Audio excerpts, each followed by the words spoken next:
Uumpisahan ko na rin din kalitiran ng pyesa ng baka ang ating gagamitin. Sagana ito sa litid kaya nga tinawag na kalitiran. Isa na nga ito sa paborito kong parte. Ayaw ko kasi ng puro laman. Hihiwagin ko muna sa maliliit na parte at ang maganda din may natural na taba na siya kaya hindi na natin kailangan dagdagan ng sebo. Ayos na ang ganaring itsura, ang kabuuan pala na rin ay 2 kilo. Isa lang ko muna ng 1 oras sa pressure cooker. Asin lang muna at sabawan ko na ng malinis na water from Pasig River. Fast forward na muna tayo Lumipas ang kahapong nagdaan. Nagsalang na ako ng kawalit, akin namang mamantikaan. Diyan naman natin tutunawin aring sangkaka kung tawagin din sa Batangas. Matamis na bao o di kaya'y panutya naman sa ibang bayan. Sa totoo lang siguro mahigit 10 taon na nung una ako nakatikim nitong tinatawag na Paris Retiro. Naalala ko noon nung nagtatrabaho pa ako sa Kamaynilaan. Sadya naman na rin aking binabalik-balikan. Sa katunayan noon pa man pinag-aralan ko na ito kung paano ko madadala dito sa Batangas para makapagtayo ng sarili kong parisan. Awa ng Diyos, taong 2019 na itayo naman namin ang aking parisan.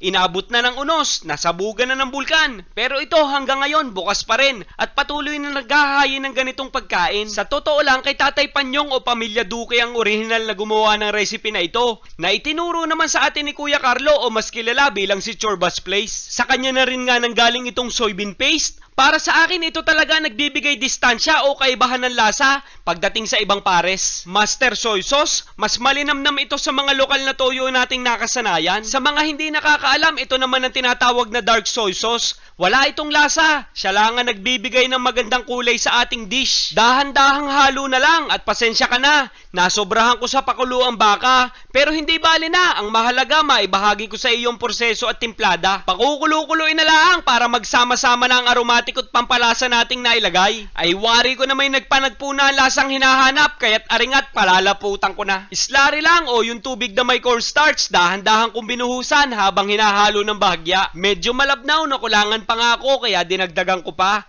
Okay lang din ang magkulang kaysa naman sa mapasobra. Garne para sa akin ay ayos na. Sa palapot pa yan habang kumukulo. Kaya ring mga dahon, luya at star panis ay aalsin ko muna. Hindi na natin kailangan yan. Wari ko'y nakuha na natin yung lasa niya. Ayos na rin kaya itatabi ko na muna. Magsasalang na ako ng wok at ihahanda na natin ang kapares niya. Uunahin ko na rin chorizo. Mas masarap din yung lutong-luto. Mas lumalabas yung flavor at aroma. Mabilis lang naman yan kaya ilalagay ko na rin green peas. Carrots, maliliit din kaya kaunting gisahan na lang. 5 pirasong itlog nga pala ang aking gagamitin para naman mas masarap, diga? Huwag ka nang magtataka kung bakit maraming mantika ha. Hihigupin lang yan ng itlog at marami naman ang kanin nating isasangag. Timplahan ko na muna ng asin at lalagyan ko na rin ng kaunting betchin. Hindi natin kailangan sobrang malasa ang sinangag para bumalanse lang sa timplada ng sarsa ng karne. Maganda na rin naman ang pagkakaluto na rin kaya ilalagay ko na ang kanin. Hahalu-haluin ko na lang ng dahan-dahan at ari hindi ko na kayang buhatin. Hindi ko na kayang itos are, punong-puno ang aking wok sa bigat din naman. Nakakatakam na, karne na lang ang kulang para na ring yang chow are. Pag naman maganda na ang pagkakahalo at malapit ng maluto,